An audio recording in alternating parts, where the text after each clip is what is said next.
Laissez-moi vous dire quelque chose qui devrait profondément vous troubler à propos de ce qui vient de se passer au cours des 72 dernières heures. Non pas parce que c'était dramatique, non pas parce qu'il y avait des explosions ou des gros titres sur la guerre, mais parce qu'almost tout le monde ne comprend pas ce que cela signifie réellement. Les États-Unis viennent de faire un mouvement majeur contre le Venezuela, et en surface, cela semble familier. Sanctions, pression diplomatique, langage fort, cadre moral, le script habituel. Mais sous ce script se cache quelque chose de bien plus inconfortable. Ce n'était pas l'action d'une superpuissance confiante, c'était la réaction d'une superpuissance en déclin. Ce que vous êtes en train de voir n'est pas la force américaine qui s'affirme, c'est l'influence américaine qui est exposée. Et la vérité que personne à Washington ne veut dire à haute voix est la suivante. La domination américaine dans l'hémisphère occidental n'est plus garantie. Depuis plus d'un siècle, les États-Unis considérèrent cette région comme leur arrière-cour stratégique. La doctrine Monroe n'était pas seulement une idée historique, c'était une hypothèse opérationnelle. Aucune grande puissance extérieure ne serait autorisée à établir une présence sérieuse ici. Et pendant la majeure partie du XXe siècle, cette hypothèse a tenu. Ce monde est désormais en train de disparaître. Et la crise vénézuélienne est l'un des signes les plus clairs. Il y a 2 jours, l'administration Trump a annoncé ce qu'elle a appelé une pression stratégique globale sur le Venezuela. Un nouveau paquet de sanctions ciblant le secteur pétrolier. Des sanctions secondaires menaçant toute entreprise ou pays qui continue de faire des affaires avec Caracas. L'expulsion des derniers diplomates vénézuéliens. Et bien sûr la phrase familière « Toutes les options restent sur la table ». Le secrétaire d'État a parlé de liberté et de démocratie. Le président a tweeté sur la libération du peuple vénézuélien. Les chaînes d'information par câble ont inondé l'air de langage moral et de théâtre politique. Si vous ne consommez que la couverture grand public, on vous a dit que c'était le leadership américain en action. Mais voici la réalité qu'ils ne vous disent pas. Ce n'est pas une démonstration de contrôle, c'est une admission d'échec, c'est une réaction à l'humiliation. C'est la reconnaissance cachée derrière une rhétorique agressive que les États-Unis ont perdu le contrôle stratégique d'un pays à moins de 2 heures en avion de Porto Rico. Et pas face à un rival régional, mais face à la Chine et à la Russie. Depuis plus d'une décennie, Washington a tout essayé pour remodeler la trajectoire politique du Venezuela. Sanctions, isolement financier, soutien aux mouvements d'opposition, pression diplomatique, même des allusions ouvertes à une intervention militaire. Rien n'a fonctionné. Maduro est toujours au pouvoir. L'opposition est fracturée et discréditée. Et pendant toutes ces années de pression américaine, la Chine faisait discrètement quelque chose de bien plus efficace. Elle construisait. La semaine dernière, le Venezuela a finalisé ce que Pékin appelle un partenariat stratégique global, un accord de 20 ans qui comprend d'énormes investissements chinois dans les infrastructures de pétrolières, des transferts de technologies, l'expansion des ports, et ce que les services de renseignement américains pensent pouvoir inclure des dispositions pour des installations à double usage qui pourraient en soutenir la logistique militaire chinoise à l'avenir. L'accord a été signé à Caracas en présence de hauts responsables chinois. Il a été célébré à Pékin comme un modèle de coopération sud-sud. En même temps, la Russie a annoncé une coopération militaire élargie. L'Iran a annoncé de nouvelles expéditions de carburant. Et en moins de 48 heures, Washington a paniqué. C'est ce que ce changement de politique représente vraiment. Panique. Car pour la première fois depuis la fin de la guerre froide, les États-Unis sont confrontés à quelque chose qu'ils n'ont jamais eu à affronter dans cet hémisphère auparavant, une présence coordonnée de grandes puissances rivales, et soudain, les anciens outils semblent très faibles. L'histoire officielle dit que cela concerne la démocratie et les droits de l'homme, c'est le langage de la politique intérieure. Si cela concernait vraiment la démocratie, Washington n'utiliserait pas des politiques qui renforcent systématiquement les gouvernements autoritaires en leur donnant un ennemi externe à blâmer pour leurs échecs internes. Si cela concernait les droits de l'homme, Washington n'imposerait pas des mesures économiques qui frappent les Vénézuéliens ordinaires bien plus durement que les élites du régime. Et si cela concernait la stabilité régionale, Washington ne poursuivrait pas une stratégie qui a, à plusieurs reprises, poussé les gouvernements ciblés plus profondément dans les bras des rivaux de l'Amérique. L'objectif réel, et c'est plus simple, les États-Unis essaient d'empêcher la Chine d'établir un point d'appui stratégique permanent dans l'hémisphère occidental. Et ils échouent. Chaque sanction rapproche le Venezuela de Pékin. Chaque menace qui n'est pas suivie d'action prouve que Washington bluffe. Et chaque mois que Maduro reste au pouvoir enseigne aux autres gouvernements d'Amérique latine une leçon dangereuse. Défier Washington est survivable, l'alignement est optionnel, et l'argent chinois vient sans leçon politique. C'est ainsi que l'hégémonie s'érode, pas dans un effondrement dramatique, mais à travers un recalcul silencieux des intérêts. Et ce recalcul est déjà en cours. Regardez les réactions à travers la région. La Chine a immédiatement condamné les sanctions et promis une coopération plus profonde avec le Venezuela. La Russie a réaffirmé son soutien militaire. L'Iran a publié une déclaration de solidarité. Cuba a célébré la résistance vénézuélienne. Mais la plupart de l'Amérique latine? Silence. Le Mexique n'a pas soutenu les sanctions. Le Brésil a lancé un appel générique au dialogue. La Colombie, historiquement l'un des partenaires les plus proches de Washington sur le Venezuela, a publié une déclaration soigneusement formulée sur les solutions régionales.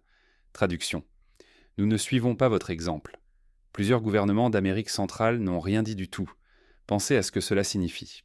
Les pays qui s'alignaient automatiquement sur Washington prennent désormais des précautions. Non pas parce qu'ils soutiennent Maduro, mais parce qu'ils ne croient plus que les États-Unis peuvent dicter les résultats. Et parce qu'ils savent que la Chine est maintenant le plus grand partenaire commercial d'une grande partie de l'Amérique du Sud. Pékin finance plus d'infrastructures dans la région que la Banque mondiale et la Banque interaméricaine de développement réunies. Les entreprises chinoises contrôlent des ports, des mines, des projets énergétiques et des réseaux de télécommunications à travers l'Amérique latine. Et la Chine offre quelque chose que Washington ne propose pas. Du capital sans condition. Des investissements sans leçon. Un partenariat sans subordination. Le rôle de la Russie est plus petit mais stratégiquement important. Vente d'armes, formation militaire, coopération en matière de renseignement, couverture diplomatique et visites militaires symboliques qui rappellent à tous que la marine américaine n'est plus la seule force externe qui compte. Ensemble, la Chine et la Russie ont créé un pôle d'influence alternatif dans une région qui était autrefois incontestée. Le Venezuela n'est pas la cause de ce changement. C'est la preuve, et c'est là que l'histoire devient inconfortable, parce que la grande stratégie américaine depuis la Seconde Guerre mondiale a été construite sur une hypothèse centrale, la sécurité absolue dans son propre hémisphère. Cette hypothèse est désormais obsolète, et Washington ne l'a pas encore acceptée.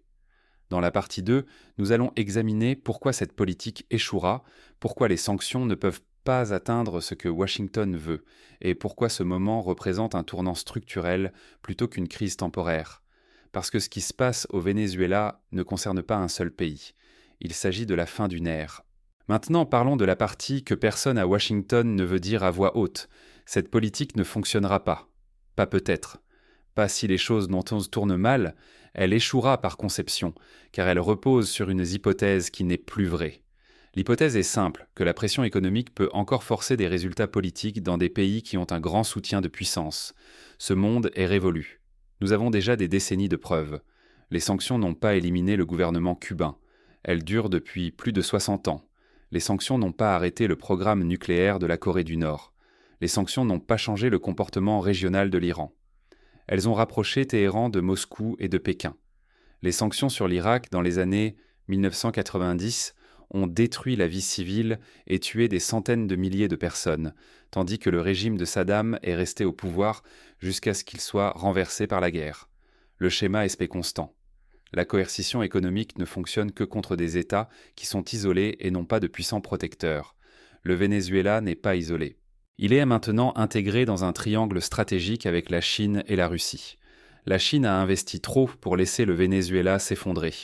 La Russie tire trop de bénéfices géopolitiques en maintenant un point d'appui dans l'hémisphère occidental.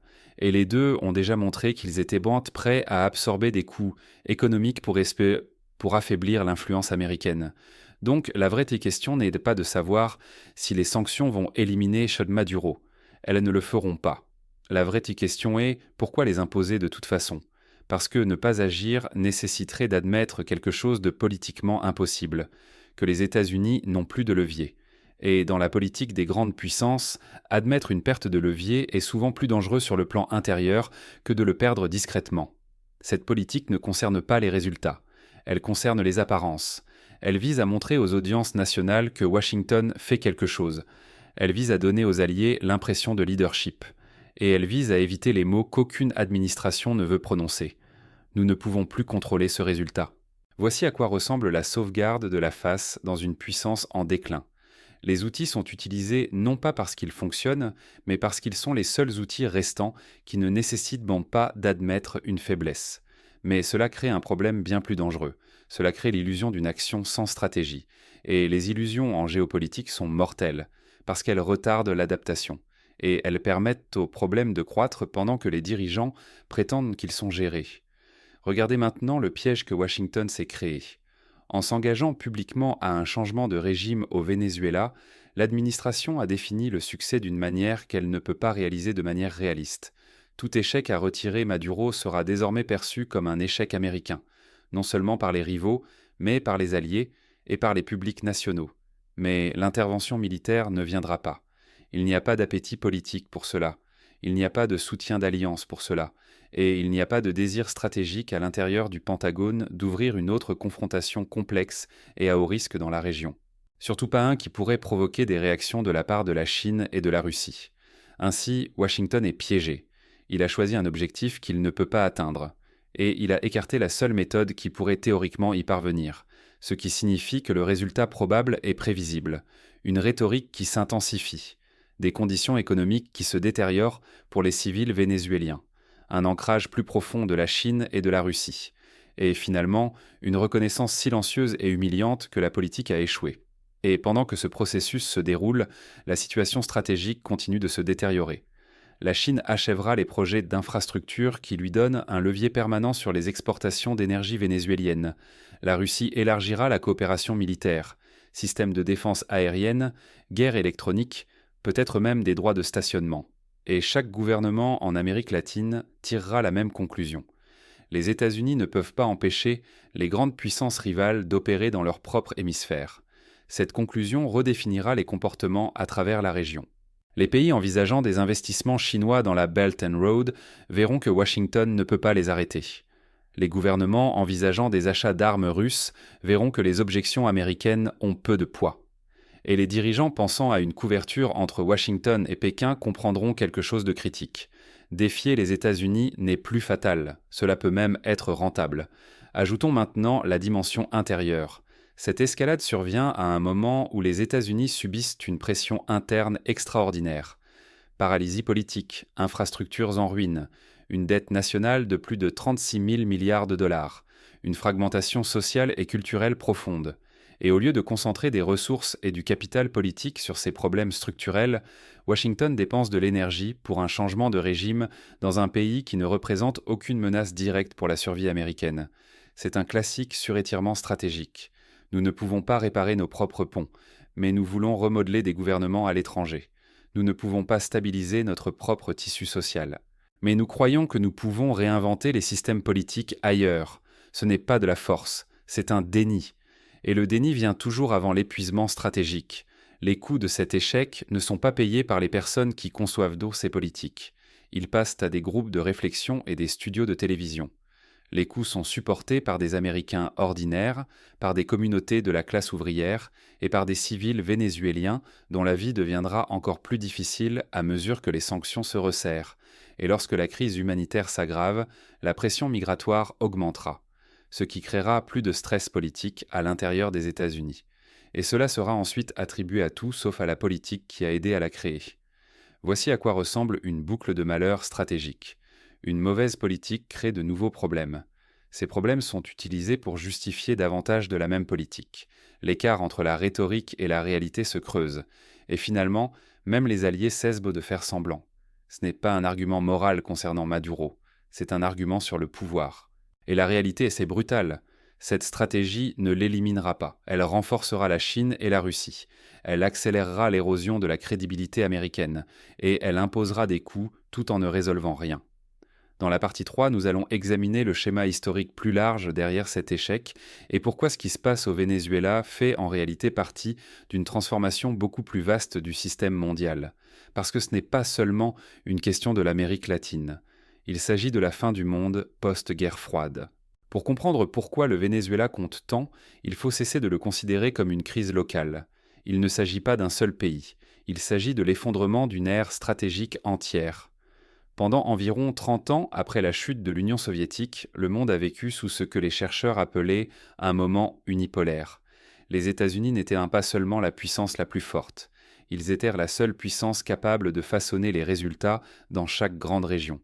Et nulle part cette domination n'était plus considérée comme acquise que dans l'hémisphère occidental. L'Amérique latine était censée être le seul endroit sur Terre où le contrôle stratégique américain était absolu. Pas de concurrents de pair, pas de challenger externe sérieux, pas de rivalité entre grandes puissances. Cette hypothèse a façonné tout. Elle a permis à Washington de concentrer son énergie militaire sur l'Europe, le Moyen-Orient et l'Asie, tout en considérant son propre hémisphère comme stratégiquement sécurisé. Cette hypothèse est maintenant morte. La Chine n'a pas défié les États-Unis en Amérique latine avec des porte-avions. Il l'a fait avec des ports, avec des prêts, avec des infrastructures, avec des chaînes d'approvisionnement, avec une intégration économique patiente et systématique. Aujourd'hui, la Chine est le plus grand partenaire commercial du Brésil, du Chili, du Pérou et de l'Argentine. Les banques chinoises, on dit, financent désormais plus d'infrastructures en Amérique latine que toutes les institutions occidentales réunies. Les entreprises maintenant chinoises exploitent des ports, des réseaux électriques, des chemins de fer, des mines et des réseaux de télécommunications à travers la région. Et surtout, la Chine offre quelque chose que Washington ne peut pas. De l'argent sans conditions politiques. Cela change tout, parce que cela donne des options au gouvernement. Et en géopolitique, les options sont du pouvoir. Le rôle de la Russie est différent mais complémentaire. Elle n'apporte pas de capital massif. Elle apporte des outils militaires, des armes, de la formation, une coopération en matière de renseignement, une couverture diplomatique et une présence militaire symbolique. Ensemble, la Chine et la Russie fournissent pour quelque chose que aucun pouvoir externe n'a pu offrir dans cette région depuis le XIXe siècle, une véritable alternative. Le Venezuela est simplement le cas le plus visible. Mais elle n'est pas seule. Le Nicaragua s'est engagé de manière décisive dans l'orbite de la Chine et de la Russie. Cuba a approfondi ses liens avec les deux. La Bolivie se dirige dans la même direction. Même le Mexique fait discrètement des manœuvres, équilibrant sa relation avec Washington tout en élargissant ses liens économiques avec Pékin. Ce n'est pas de l'idéologie, c'est du réalisme. Les gouvernements s'adaptent au pouvoir, et la distribution du pouvoir est en train de changer. Ce qui rend ce changement si dangereux pour Washington, ce n'est pas seulement la perte d'influence, c'est la perte d'isolation stratégique. Pendant des générations, la grande stratégie américaine supposait qu'aucun rival sérieux ne pouvait opérer librement dans son propre hémisphère. Cela signifiait que les États-Unis pouvaient projeter leur puissance vers l'extérieur sans s'inquiéter de leurs arrières. Ce n'est plus vrai. Maintenant, la Chine et la Russie peuvent exercer une pression beaucoup plus près de chez eux. Pas par des invasions, mais par la présence, avec des infrastructures, avec des partenariats, avec un positionnement à long terme. Cela ne signifie pas que le pouvoir américain disparaît, cela signifie qu'il devient contesté partout. Et c'est un monde très différent. La crise au Venezuela expose cette nouvelle réalité de manière brutale. Washington pense encore en termes de contrôle, mais le système fonctionne désormais sur l'influence, et l'influence ne peut pas être commandée, elle doit être convoitée. C'est la raison plus profonde pour laquelle les sanctions semblent si désespérées. Elles sont un outil d'un monde où les États-Unis pouvaient encore dicter les termes, mais ce monde n'existe plus. Maintenant, parlons de la dimension psychologique. Les puissances en déclin acceptent rarement le déclin avec grâce. Elles ne disent pas « le système a changé, nous devons nous adapter ». Elles disent « si nous poussons juste un peu plus fort, nous pouvons restaurer l'ancien ordre ». C'est l'un des moments les plus dangereux de la politique internationale, parce que c'est le moment où la stratégie devient émotionnelle. Lorsque le prestige devient plus important que la position. Lorsque les dirigeants intensifient les tensions non pas parce que cela fonctionne, mais parce que ne pas intensifier semble être une capitulation. C'est exactement le schéma que nous observons. Les États-Unis n'escaladent pas au Venezuela parce qu'ils ont un chemin réaliste vers le succès. Ils escaladent parce que l'alternative est d'admettre que l'ère de la doctrine Monroe est terminée. Et cela est psychologiquement inacceptable pour la classe politique américaine. Mais la structure du système ne se soucie pas de la psychologie. Elle récompense l'adaptation. Et elle punit la nostalgie. Regardez comment d'autres pays réagissent. Ils ne célèbrent pas Maduro. Ils n'embrassent pas l'autoritarisme. Ils se protègent. Ils se diversifient. Ils se positionnent dans un monde où la domination américaine n'est plus absolue. Et c'est à cela que ressemble réellement la multipolarité. Pas de bloc, pas de slogan, mais des changements discrets d'alignement, des changements discrets dans les modèles commerciaux, des recalculs discrets de risques. C'est ainsi que les ordres mondiaux changent, pas avec un effondrement dramatique, mais avec des centaines de petites décisions. Maintenant, considérez l'ironie stratégique. Depuis des décennies, les décideurs américains affirmaient que la mondialisation rendrait la guerre obsolète, que l'intégration économique stabiliserait le système. Mais ce qu'ils n'avaient pas anticipé, c'est que l'intégration créerait également des centres de gravité alternatifs. Et une fois ceux-ci existants, la coercition cesse de fonctionner. Parce que les cibles ne sont plus isolées. Elles peuvent pivoter, elles peuvent rediriger, elles peuvent survivre. C'est exactement ce que fait le Venezuela, et ce que beaucoup d'autres se préparent à faire. Donc, lorsque Washington impose des sanctions aujourd'hui, il ne façonne pas le comportement, il révèle des limites. Et lorsque les limites donc sont révélées, d'autres s'adaptent rapidement. C'est pourquoi l'hémisphère occidental change si vite. Les anciennes hypothèses se brisent, et rien ne les a encore remplacées, ce qui nous amène à la vérité la plus inconfortable. Les États-Unis ne perdent pas d'influence parce qu'ils sont faibles. Ils perdent de l'influence parce que le monde n'est plus structuré pour soutenir le pouvoir monopolistique. Même un État très fort lutte dans un système où des alternatives existent. Et des alternatives existent maintenant partout. Dans la partie 4, nous allons confronter la dernière et la plus dangereuse question. Que se passe-t-il ensuite ? Que fait un hégémon en déclin lorsqu'il ne peut pas restaurer l'ancien ordre, mais ne peut pas accepter le nouveau ? Car l'histoire suggère que la réponse est rarement pacifique. Maintenant, nous atteignons la partie la plus dangereuse de cette histoire. Pas le Venezuela, pas les sanctions, pas la Chine ou la Russie. Mais comment les puissances en déclin se comportent lorsqu'elles réalisent, au fond d'elles-mêmes, que le monde qu'elles dominaient leur échappe. L'histoire est très claire à ce sujet. Les puissances hégémoniques en déclin ne se replient pas calmement. Elles ne s'adaptent pas gracieusement à un rôle plus petit. Elles escaladent, elles doublent la mise, elles font des menaces qu'elles ne peuvent plus appliquer. Elles poursuivent des objectifs pour lesquels elles n'ont plus le levier nécessaire pour réussir. Et ce faisant, elles accélèrent d'un souvent le déclin même qu'elles essaient d'arrêter. Ce n'est pas un jugement moral, c'est un schéma structurel. Nous l'avons déjà vu avec des empires auparavant. L'Espagne, la Grande-Bretagne, la France, l'Union soviétique, et maintenant, sous une forme différente, nous commençons à le voir avec les États-Unis. La crise vénézuélienne n'est pas dangereuse parce que le Venezuela compte tant. Elle est dangereuse parce qu'elle révèle comment Washington pense, ou plus précisément, comment il échoue à penser. Au lieu d'accepter que l'environnement stratégique a changé, la politique continue d'être élaborée comme si le monde d'après la guerre froide existait encore, comme si la pression produisait automatiquement la conformité, comme si les rivaux finissaient par céder, comme si la crédibilité américaine pouvait être rétablie par la rhétorique. Mais la crédibilité n'est pas déclarée, elle se mérite, et elle se maintient par les résultats. Et ici, les résultats ne viennent pas. Alors que se passe-t-il ensuite ? À court terme, rien de dramatique, plus de déclarations, plus de sanctions, plus de théâtre diplomatique, plus de gestes symboliques. Mais en dessous, le changement structurel continue.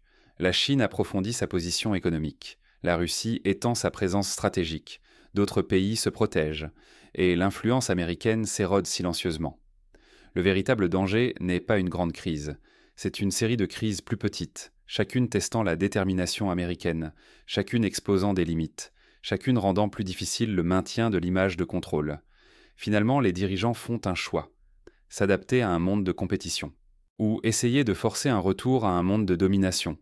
L'histoire suggère que beaucoup choisissent la deuxième option, et c'est là que les choses deviennent vraiment dangereuses. Parce que forcer des résultats dans un système multipolaire est beaucoup plus difficile, beaucoup plus coûteux, et beaucoup plus susceptible de déclencher une escalade involontaire. Les États-Unis ne sont pas faibles, mais ils ne sont plus sans contestation. Et cela change tout. Dans un système comme celui-ci, la retenue devient une force, l'adaptation devient une stratégie, et l'illusion devient une responsabilité. La tragédie est que les illusions persistent souvent plus longtemps qu'elles ne le devraient. Les systèmes politiques récompensent la confiance, pas le réalisme. Ils punissent les dirigeants qui admettent non des limites. Ainsi, les incitations poussent vers le déni, et le déni pousse vers le dépassement. Regardez à nouveau le Venezuela. Les sanctions échoueront, la Chine restera, la Russie restera, et la région continuera de diversifier ses partenariats.